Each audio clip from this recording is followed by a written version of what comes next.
그러면 본격적으로 이 성직자가 되어야겠다. 그런 마음을 갖게 되신 동기가 있을까요?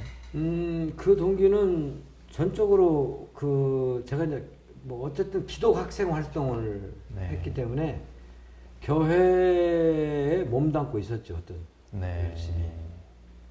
그런데 이제 학생 운동은 뭐 그 당시로는 반정부적인 주장을 많이 하다 보니까 끌려가기도 많이 했고 뭐 제가 시작할 때는 뭐 데모가 한참인데 그 이전 단계부터 저는 학생 네. 운동을 했으니까 71학번이니까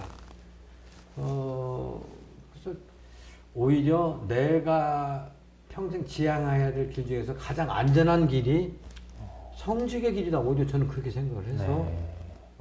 성직의 길을 가려고 했습니다. 그리고 그 당시 우리 기독학생운동 그 KSCF라고 하는 기독학생운동에 저 학번 때 열심히 했던 사람들은 정말 진중하게 가는 것이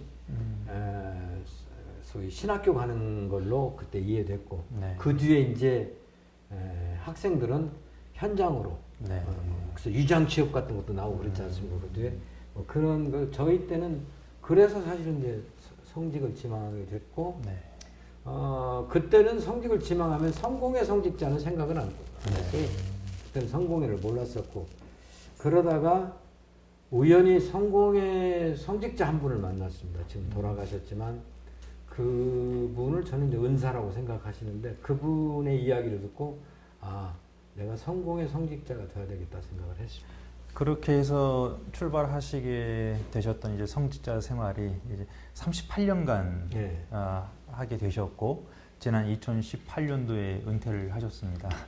은퇴를 하시고 나서 삶의 변화가 있었다고 한다면 은퇴 전과 후가 뭐가 가장 큰 변화였는지 최근에 이제 은퇴하신 후에 신부님의 그 일과가 어떻게 구성되는지 저희들 좀 궁금합니다. 말씀해 주시면 좋겠습니다. 뭐 저는 그 은퇴와 은퇴 전이 뭐 크게 구분되지 않습니다. 제 의식 속에는. 네. 왜냐하면 이게 은퇴라고 하는 것은 뭐 교회에서 일정하게 자리에 있다가 자리를 이렇게 내어주는 것도 있고 의미도 있고 또 그것에 의해서 생활을 영위하다가 좀 이렇게 그 생활의 터전을 벗어난 것으로도 볼 수 있는데 뭐 둘 다 거의 저는 해당되지 않았습니다. 또 저는 그 일반 교회 현장에 있지 않고 한 20년간을 사회선교 쪽에서 일을 해왔습니다.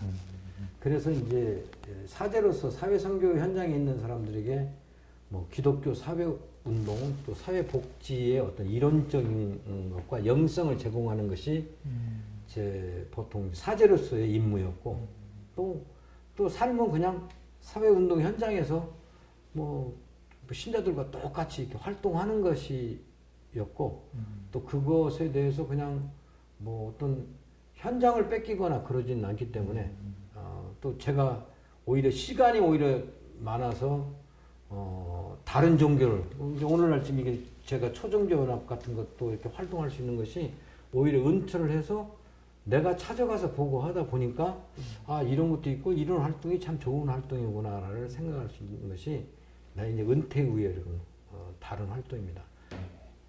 한 교단의 한정된 어떤 사역이 아니라 그만큼 범사회적으로 폭넓은 사역을 해오신 신부님의 그 이력이 좀 느껴지게 되는데요. 어떻게 보면 좀 상식적이고 기본적인 질문일 수도 있지만 그래도 의외로 궁금해하시는 분들이 좀 있어서 질문을 좀 드리자면 성공회와 천주교가 어떻게 다른 것인지, 그러니까 성공회라고 하는 교단에 대해서 일반인들이 좀 쉽게 이해할 수 있는 그 성공회만의 특징 그리고 성공회가 가지고 있는 특별한 기념일이 혹시 있는지 좀 말씀해 주시면 좋겠습니다. 예, 한마디로 성공회는 구교냐 신교냐라고 나눴을 때 네. 한마디로 신교입니다. 프로테스탄트입니다. 뭐 성직자를 부르는 명칭이나 또 예배, 미사 등 이 천주교와 용어들이 거의 같기 때문에 네, 그렇습니다. 뭐 이런 질문을 많이 합니다만 내용에 있어서는 실제로 전혀 다른 겁니다. 역사적으로 보면 종교개혁이라고 하는 거죠. 저는 종교개혁이라고 하는 걸 부르는 것도 사실 못마땅 되었습니다. 왜? 교회개혁이지. 뭐 그때 불교가 개혁이었습니까? 그렇죠. 사실 기독교 개혁인데 이 당시에 영국은 로마 천주교가 이렇게 지배했는데 로마 천주교로부터 영국의 국왕이 그냥 단절을 선언했습니다. 예. 그래서 성직 제도라든가 또 교육 관습과 용어는 비슷할지 몰라도 단절하고 개신교 신학을 그때부터 차용을 했습니다. 네. 예. 그래서 성공회는 뭐 전혀 다릅니다. 그래서 성공회는 그 교파의 대표를 뽑는 데 있어도 중앙 집권적 형태를 띠지 않습니다. 관습적으로 영국의 캔터베리 교구의 교구장이 되면은 그냥 성공의 대표자가 됩니다. 예. 그래서 성공회는 다양성 있는 교회라고 스스로를 말합니다. 예컨대 저를 보거나 한국에 있는 성공의 모습을 보면 아 성공회는 대부분 저렇다라고 생각하면 그건 아주 엄청난 오해입니다. 뭐 근데 성공회는 몇 가지 원칙이 존중이 되면 성공의 공동체가 됩니다. 그 대표적인 예로 뭐 간단합니다. 뭐 대부분의 교회들이 그러죠. 성경 66권을 정경으로 인정하느냐. 그리고 지금 뭐 천주교에서는 외경 정경으로 인정하지만 그런 것들을 뭐 교훈으로 삼을 수 있다. 라고 하는 정도고. 그 다음에 이제 성직제도, 부제, 사제, 주교 이 삼성직 제도를 뭐 인정한다면 성공의 공동체 안에 들어옵니다. 그리고 뭐 예컨대 이제 어떤 전통과 관례를 우리하고 같이 갈 수 있느냐라고 하는 정도의 이해만 되면 성공의 소위 앵글리칸 커뮤니티라고 하는 데는 다 들어옵니다. 그래서 성공회는 뭐 세계적으로 한 1억 정도가 된다고 하는데 뭐 나라마다 뭐 다 다르는데 뭐 이렇게 형태가 다 다릅니다. 네. 그런 성공의 기본적인 이 다양성과 열려져 있는 문화가 있기 때문에 가능했으리라고도 추측이 되는데요. 신부님께서는 사제의 자리에 계시면서도 다양한 봉사활동에 참여를 하신 걸로 알고 있습니다. 사실 이 봉사 이런 실천이라고 하는 것은 모든 종교인들에게도 필요한 하나의 숙제, 과제일 수도 있는데요.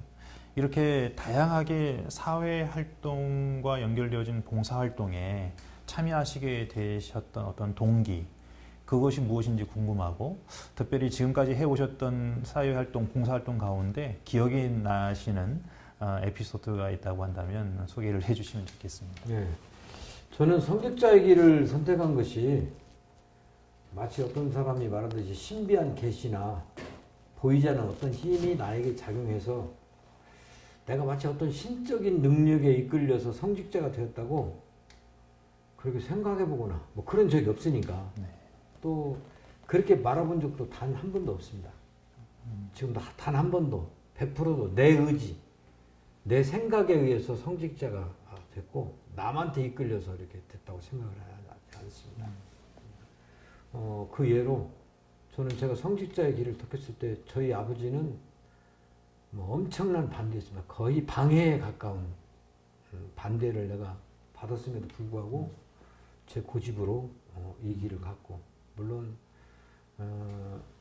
제가 학생운동을 해서 더 이것을 더 열심히 잘하기 위해서 가는 거에 대해서는 아버지는 반대하지 않았지만 저희 아버지는 기독교라고는 외피를 쓰는 거에 대해서는 아주 질색을 하셨던 분 중에 하나입니다. 그래서 굉장히 반대를 했지만 저는 지금까지 이 길을 가고 있고 근데 이제 대학교 때부터 학생운동에 몸담았고 그 학생운동과 연결해서 더 나은 세상을 만들어가는 길이 또 내 길이고 또 그 길이 성직으로 가는 길이 가장 바람직하다고 생각을 했기 때문에 저는 대학을 졸업하고 바로 성공의 신학으로 들어가서 공부를 했습니다. 그런 공부하는 과정에서도 어떻게 하면 큰 교회에 많은 신자를 모으겠다는 생각은 내 중심에 사실 없었습니다. 그 뒤에 이제 20년 동안 내 고향 이 전주에서 우리 지역의 가난한 문제를 붙들기 위해서 성공의 나눔의 집이라고 하는 걸 만들었고 사회 선교 한 축을 이끌어 왔습니다. 네. 성직자의 그 동기, 그 결심의 동기가 결국은 봉사고 실천이다라고 하는 말씀 속에서 정말 성과 속을 나누려고 하는 게 아니라 정말 사회 속에서 봉사를 통해서 성직자를 추구하실 수 있었던 신부님의 그 첫 출발의 동기가 느껴지게 되는데요. 신부님만이 아니라 사실은 신앙 공동체 안에서 같이 함께 이 길을 걸어가고 있는 이 신도들에게도 이 길을 권유하고 그 동기부여를 하실 때에는 참 쉽지 않았으리라 생각이 됩니다. 그 뜻을 같이 한다는 것이 결코 쉽지 않기 때문에 우리 종교인들이 이러한 봉사활동에 참여하게끔 하기 위해서 좋은 동기부여가 어떻게 될 수 있을까요? 뭐가 될 수 있을까요? 그 좋은 동기부여가 필요하기도 하지만 사실은 우리가 신자들이 내심 첫 번에 종교를 가졌을 때 그 신자들의 어떤 종교를 통해서 성취하려고 하는 욕구가 무엇인가가 중요한 것 같아요. 예. 그래서 종교적인 어떤 동기, 예를 들어서 뭐 중한 병에 걸려서 뭐 어쨌든 뭐 교회를 다니든 종교를 가져서 병을 고쳤다면 그 동기로 출발한 사람은 그게 어떤 종교의 전부가 되는 것 같고, 또 종교 생활을 하면 착한 일을 할 수 있고 선한 일을 할 수 있다라고 이렇게 좋은 인격을 갖출 수 있겠다고 생각하는 사람은 뭐 그 길로 매진되는 것 같아요. 근데 그런 전혀 나오고 동기가 다른 사람을 이렇게 동기를 변화시키는 것은 뭐 그리 쉽지는 않아요. 않지만 그럼에도 불구하고 저는 그렇게 주장을 합니다. 예수가 말한 원래 원뜻대로 이야기하면 된다. 성서에 대부분 가르친 대로 산다고 해요. 성서라고 하는 것은 딱 획일적으로 일목요연하게 한 곳만 지향하지는 않습니다. 아까 제가 말씀드린 대로 뭐 어느 성서는 뭐 사람을 차별해도 되는 것처럼 이야기하는 그런 부분도 있고, 또 크게는 모든 사람은 하나님의 자녀이니까 그 자녀를 사랑하는 걸로 예수의 길을 따르는 걸로 간단하게 이야기하면 그 길인데 그걸 사실 복잡하게 설명합니다. 그러다 보니까 뭐 이웃을 사랑하고 섬기라고 하는데 원래가 있는데 뭐 교회 다니고 변형을 시켜서 교회 행사에 잘 참석하게 하고 또 예컨대 뭐 교회 돈 잘 바치는 것으로 이렇게 변해버렸습니다. 그렇기 때문에 저는 이렇게 하면 예수가 가리킨 것을 봐야지 그 예수의 계속 손바닥만 이야기하면 그것이 아무리 정교하고 논리 정연한다 할지라도 결국은 문제가 된다. 오늘 낮에 어떤 그 어르신들하고 모임이 있어서 제가 그런 얘기했어요. 교회 이야기를 하다가 다 좋은데 그러면 뭐가 좋으냐 나쁘냐는 그냥 교회의 어떤 예배 행위나 교회가 정말 이건 하나님의 진리라고 생각하는 것들도 사회의 공공성에 유축이 된다면 그것은 잘못된 거다. 제가 그런 얘기를 한 적이 아까 낮에 한 적이 있는데 그런 것 같습니다. 어떤 그런 비춰진 거울이 있어야 된다고 봐요. 우리가 흔히 세상 살면서 사람들의 성격을 진단하는데 저는 그러거든요. 이게 좋은 위치에 있고 평범했을 때는 사람들 다 좋아요. 근데 어떤 사건을 통해서 그 사람을 알듯이 맞습니다. 이번에 코로나 사건을 통해서 한국교회의 성격을 알아버리지 않습니까? 맞습니다. 저만 알고 오히려 배려심 없고 이기적이고 뭐 별로 사회 유용 가치가 없는 걸로 사실 그 들통이 나버렸지 않습니까? 그런 것처럼 바로 그런 동기가 사실 불순하기 때문에 그런 겁니다. 그런 동기가 제대로 되어 있고 예수가 향한 대로 가르친다면 사회봉사는 우리가 살면서 다 하는 거니까. 진정한 또 사회봉사는 내가 올바르게 사는 것 자체도 나는 사회봉사라고 생각합니다. 내가 건전하게 살아서 사회를 잘 유지시키는 것도 그 훌륭한 사회봉사지. 물론 어디 가서 다른 사람, 어려운 사람을 돌보는 것도 사회봉사지만 내가 정직하고 바르게 사는 것도 훌륭한 사회봉사라고 하는 걸 이렇게 알려준다면 오늘날처럼 이렇게 교회가 이렇게 비난받지는 않을 거라고 생각을 합니다. 이번 코로나로 인해서 우리 한국 사회는 정말 많은 변화를 겪은 것 같습니다. 그 큰 변화 속에서 특별히 앞서 말씀하신 것처럼 우리 종교계가 특별히 기독교계가 부정과 긍정의 양면의 모습들을 많이 보여준 것 같습니다. 가슴 아픈 일도 참 많았고요. 이러한 큰 변화들을 맞이하면서 우리 종교인들이 정말 갖춰야 될 태도가 뭘까요? 우리가 이제 재난이라고 하면은 저는 재난에는 두 가지를 우리가 이렇게 느끼게 해주는 게 있다고 생각해요. 하나는 재난은 우리 어쨌든 뭘 파괴를 하지 않습니까? 네. 우리 마음을 파괴한다든가 재산을 파괴한다든가 이게 아니고 또 그 파괴의 특성에는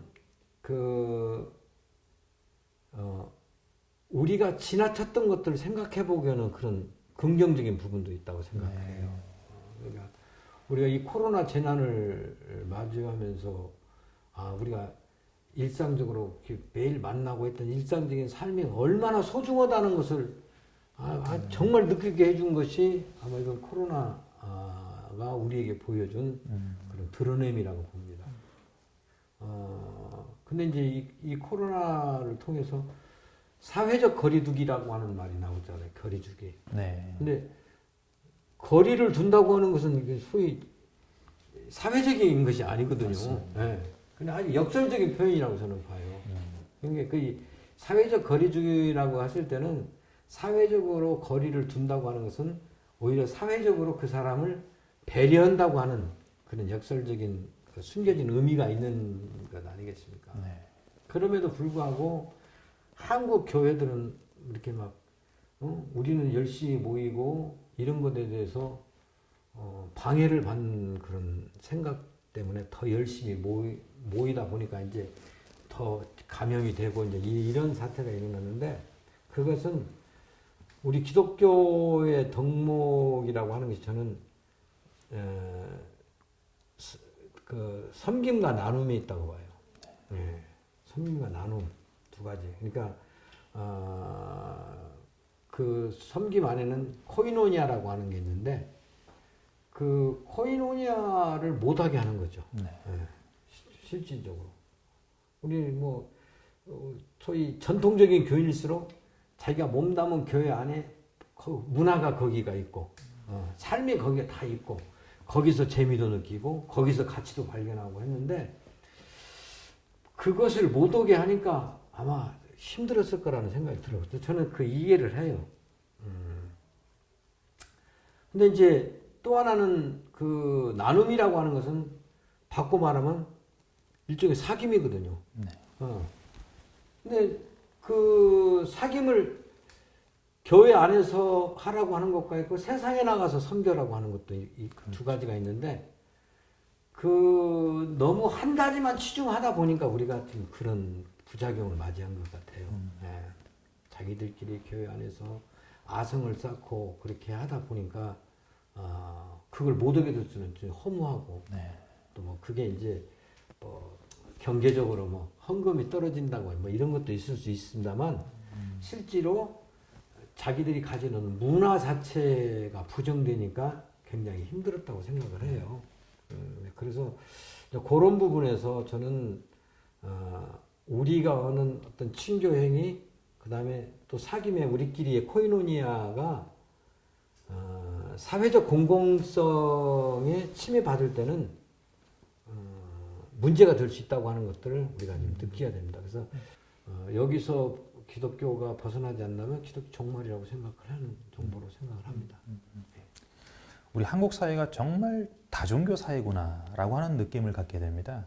특별한 특정 종교에 치중되는 것도 아니고 또 차별하는 것 같지도 않고 뭐 기독교로부터 불교, 이슬람, 다양한 민족 종교 함께 공존하는 사회인 것처럼 보이긴 하는데 간혹 가다가 나타나지 말아야 할 또 불미스러운 일들이 또 나타나는 것 같습니다. 예를 들어서 지난주 부처님 오신 날 조계사 앞에서 일부 청년 기독교 단체에서 또 시위를 한다든지 또 회불 사건이 나타난다든지 이러한 다종교 사회 속에서 종교 간 좀 더 평화적이고 발전적인 대화나 또 함께 할 수 있는 이 운동이 일어나기 위해서 필요한 것이 무엇이라고 생각하십니까? 예, 뭐 우리 안에 그런 충돌이 있는 건 뭐 사실이죠. 다행스러운 건 그래도 우리는 이게 한국의 기독교가 다른 종교를 보는 세 가지 저는 관점이 있다고 봐요. 하나는 그냥 지역불입니다. 한마디로 말해서 배타주의. 네. 예. 네. 예수 외에는 구원이 없다. 그래서 예수를 찾지 않는 다른 어떤 뭐 부수적인 걸 다 집어는 뭐 예를 들어서 다른 교단이라든가 또 불교라든가 다른 종교는 그 구원이 없으니까 대화를 한다고 하면 그 사람들을 어떻게 하면 자기 소속된 종교로 끌어들이는 걸 위해서 대화하는 거지.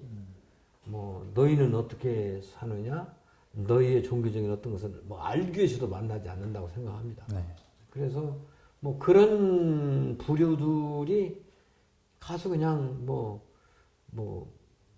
불상의 목을 자른다든가, 심지어 뭐 당군상도 자른다든가 뭐 이렇게 하는 것이 자기가 신앙을 잘 믿는 행위라고 또 자인하면서 사는 가는 그런 부류들이 있고, 저는 또 한 부류는 소위 이건 2차 그 바티칸 회의 때 나온 거라서 천주교가 다른 교단을 바라보는 시각이라고 저는 봐요. 네. 그게 뭐냐면 나는 완벽한 구원의 길이 있는데 다른 종교는 뭐 없는 게 아니라 한 80% 정도. 네. 나는 100점이고 너는 80점짜리다. 네. 근데 뭐 그래도 80점짜리하고도 어울려야 되는 거지. 예. 뭐 0점은 아니니까. 이런 정도로 바라보는 집단이 있고, 일명 포괄주의라고. 그렇죠. 예, 뭐 그런 집단이 있고, 또 한 집단은 그 다원주의라고 말할 수 있는 거지만, 사실은 이 다원주의는 상당히 어렵습니다. 그렇게 이론적으로는 그렇죠. 사실 비교하는 것 자체도 별로 거부하는 겁니다. 맞습니다. 우리가 비교한다고 하는 것이 뭐예요? 키가 작다라고 한다고 하는 데는 이미 키가 크다고 하는 기준 하에서 키가 작다라는 거거든요. 네. 너는 뭐가 없다라고 한 그 비교를 하면은 이미 있다라고 하는 전제에서. 근데 그 기준을 설정하는 것들이 대부분 건세 있는 집단입니다. 카톨릭 보면 굉장히 크죠. 그 집단의 개념에서 누구는 있다 없다 이렇게 보는 그런 부분으로서 보는 것이 아니라, 다원주의는 그저 그러기 위해서는 실제로 이제 기독교인이라면은 내가 기독교인이기 때문에 세계의 시민이라고 하는 시민 의식이 있어야 되는 겁니다. 가령 태양 아래의 모든 인류는 동등하다. 네. 같은 사람이다. 그게 뭐 예수님이 말한 인류는 하나님의 자식이다, 자녀다라고 하는 그렇게 보는 관점으로 봐있을 때만이 다른 종교하고 이야기하고 또 비교하지 말라도 비교가 되는 거겠지만, 오히려 그런 비교를 통해서 다른 것들을 이렇게 견제해내고 무시하는 것이 아니라 오히려 자기의 어떤 모자란 것들을 보충해내는 그런 부분으로서의 어떤 태도, 이 세 가지가 있는 것 같아요. 저도 부처님 오신 날 저를 찾아가서 공양을 드리고 기도를 하고 왔습니다만, 신부님께 이런 말씀, 그 질문을 드렸던 이유는 사실은 우리 신부님과 같은 자세를 취하시는 분들만이 그래도 답변을 해주실 수 있지 않을까라고 하는 생각이 들었습니다. 신부님께서는 최근에 이제 IAPD라고 하는 세계평화종교인연합, 여기에는 앞서 말씀하셨지만 모든 종교인들이, 종교 지도자뿐만이 아니라 일반 종교인들이 함께 들어와서 하나의 연합체를 구성한다라고 하는 취지로 만들어진 이 연합에 호남지구 공동의장으로 초대되신 것으로 알고 있습니다. 정말 그 회장 자리에 또 결심을 하시고 오르신 것 같은데요. 이 본연합 IAPD에 어떤 비전이 있다고 보시는지, 그리고 현재 IAPD의 비전은 있다 하더라도 좀 더 나은 발전을 위해서 IAPD가 무엇을 갖춰야 하는지 좀 따끔한 어떤 조언이 있으시다면 좋겠습니다. 저는 어떤 시작은 됐다고 생각해요. 선언이 됐고 또 이 거대한 모임이 또 세계적으로 뻗쳐 있고 뭐 그것을 만들어내기 위해서는 가정교회가 뭐 정말 큰 역할을 했다고. 근데 종교인의 평화 없이는 세계 평화도 없다고 하는, 대부분 다 그렇게 생각하는 뭐 집단이기 때문에, 근데 우리들의 평화를 어떻게 가져올 것인가가, 근데 이제 우리가 교회를 처음 시작할 때는 이게 뭔가 다 조건이 안 돼 있어요. 네. 근데 이제 교회가 기본적으로 해야 될 일에 대해서 알거든요. 네. 그랬을 때 이렇게 이야기합니다. 우선은 사람도 모이고 교회가 좀 체계가 갖춰지기 전까지는 좀 내비뒀다가 그것을 하고 난 다음에 우리가 지향해야 될 일을 할 수 있겠다라고 생각하는데, 저는 그게 오산이라고 생각합니다. 네. 근데 우리도 지금 이렇게 해서 하여튼 나는 뭐 어떤 정말 선각자에 의해서 이런 것들이 만들어졌다면, 이게 옳게 굴러가려면은 지역에 있는 로컬에 있는 종교인들이 모여서 같이 할 수 있는 일이 뭔가. 저는 지역적인 것이 세계적인 것이다라고 생각을 합니다. 네. 그래서 그것부터 출발해야, 그걸 모색해야 되는. 그걸 이제 아까 뭐 추대됐다고 하는데 그걸 모색할 단계가 못 되니까 제가 추대된 거예요. 네. 여기 우리 지금 이 안에 들어와서 할 수 있는 저보다도 훌륭하고 생각이 깊은 성직자가 저는 많이 있다고 생각을 해요. 네. 하지만 지금 이런 뜻에 찬동하는 사람은 적으니까, 그래서 이제 뭐 제가 회장으로 추대됐다고 하는데, 다시 말하면 이 세상에 약한 사람들, 어려운 사람들, 이런 사람들을 위해서 종교인으로서 같이 해야 될 것을 뭔가를 하나라도 찾아야 된다고 생각해요. 네. 그걸 찾지 못하면은 그냥 계속 구호에 굳힐 수밖에 없다라는 생각을 갖습니다. 뭐 우리가 아까 이야기한 대로 평화를 이야기할 때 거대 남루는 나쁠 거 하나도 없죠. 네.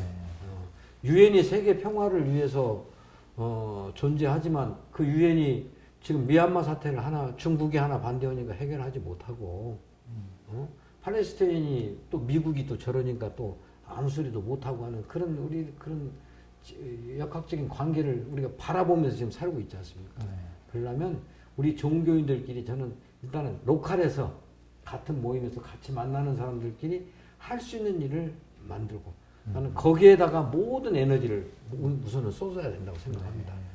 뭐 그것 없이 그냥 뭐 그냥 세계적인 모임으로 이렇게 선언에 그치면은 하나 공허하다고 하는 생각을 가질 수가 있으니까, 이제는 위에서부터 밑으로 네. 내려가는 뭐 그런 부분에서 나는 내가 호남 지역도 너무 넓습니다. 사실은 호남 지역이라서 저는 전북 지역도 넓다면 전주 지역에 몇몇 뭐 서너 명의, 난 서너 명이라도 상관없다고 생각해요. 서너 명의 종교인들이 모여서 같이 할 수 있는 일이 뭐냐. 그래서 누구 교회가 동원될 수 있는 건 뭐고 우리 교회가 뭐냐 해서 좀 같이 만들어가는 걸 하나 만들어 놓으면 뭐 정말 다 진화가 될 거라는 생각을 갖고 있습니다. 네. 그런데 기대를 가지고 또 그거 하면 좋지 않겠냐는 생각으로 사실 이것에 붙들고 있고, 네. 또 뭐 지지하고 있습니다. 지역적인 것이 세계적인 것이다라고 하는 말씀이 그냥 확 와닿습니다. 예. 그러니까 지금 신부님께서 해오셨던 성직자로서의 길도 그렇고, 지금 현재 하시는 일도 그렇고, 지금 저희가 지금 자리 잡고 있는 이 장소도 푸드뱅크와 또 예, 연관되어진 건물인 걸로 알고 있는데, 잠시 소개를 좀 해주시죠. 이 푸드뱅크에 대해서요. 여기는 시작할 때 협동조합이라고 하는 이름으로 이렇게 해서 찻집을 한번 만들어 보자 해가지고 돈을 좀 이렇게 모았습니다. 돈을 모은 게 한 6,500만 원이 여기 들어갔어요. 이 장소를 꾸리는데. 근데 한 5천만 원 정도가 사람들의 이 십시일반으로 모아진 거고 1,500만 원 차용금을 가지고 초창기 운영을 했어요. 가지고 빚을 갚고 나니까 지금 뭐 이렇게 이거 지금 이 상태는 망한 것도 아니고 그렇다고 흥한 것도 아니에요. 네. 여기에 돈을 뭐 돈 꽤나 많이 낸 사람도 있고 적게 낸 사람도 있지만 돈 낸 사람들이 지금 이러고 있다고 해서 뭐 내 돈 돌려달라. 아니 뭐 협동조합이니까 다 같이 책임지니까 네. 그 돈은 사그랬지만 그러나 지금도 뭐 제가 그 정신을 갖고 있는 한은 뭐 여기서 이렇게 모임을 갖고 하다가 가장 아름답게 쓰여줄 수 있는 것이 뭐냐라고 생각을 해서 여기를 푸드뱅크로 해서 뭐 이렇게 누구든지 와서 커피를 마시면 마시라. 그리고 저 방에서 회의도 이렇게 빌려서 하라고 이렇게 하는 뭐 물론 회비가 있습니다. 네. 뭐 그런 소정의 그런 부분이 있고 나머지 빈 시간에는 점심 시간에는 이제 그 저희 성공의 푸드뱅크에서 모금한 돈으로 뭐 이렇게 급식 활동을 해왔고 지금 팬데믹 때문에 지금 저희가 못 하고 있지만 그래서 저는 우리 가정연합 목사님한테 그래 우리 내가 창조자 생활을 통해 여기서 그것도 같이 하자 교회가 연관해서 개인으로 참여하고 뭐 하고 해서 뭐 그런 것들에서 출발해서 이야기가 되어야 되지 않겠느냐. 앞서 말씀하신 것처럼 성직자의 첫 출발의 동기점을 실천과 또 봉사로 삼으셨고 그렇게 또 평생 성직자로서 살아오셨고 이러한 기반을 가지고 끊임없이 지금도 실천하고 계시는 우리 신부님의 삶을 좀 느낄 수 있는 시간이었던 것 같습니다. 오늘 바쁘신 와중에 오늘 이렇게 귀한 시간 내주셔서 정말 감사합니다. 아니 영광입니다. 고맙습니다. 이렇게. 앞으로 하시는 모든 이제 사역들 은퇴는 하셨지만 네. 은퇴 이후 계속 이어지는 모든 그 활동과 봉사들이 더 큰 빛을 좀 발했으면 좋겠고요. IAPD 의장으로서도 큰 역할을 하시기를 저희들 기도하겠습니다. 한번 해볼게요. 감사합니다. 네.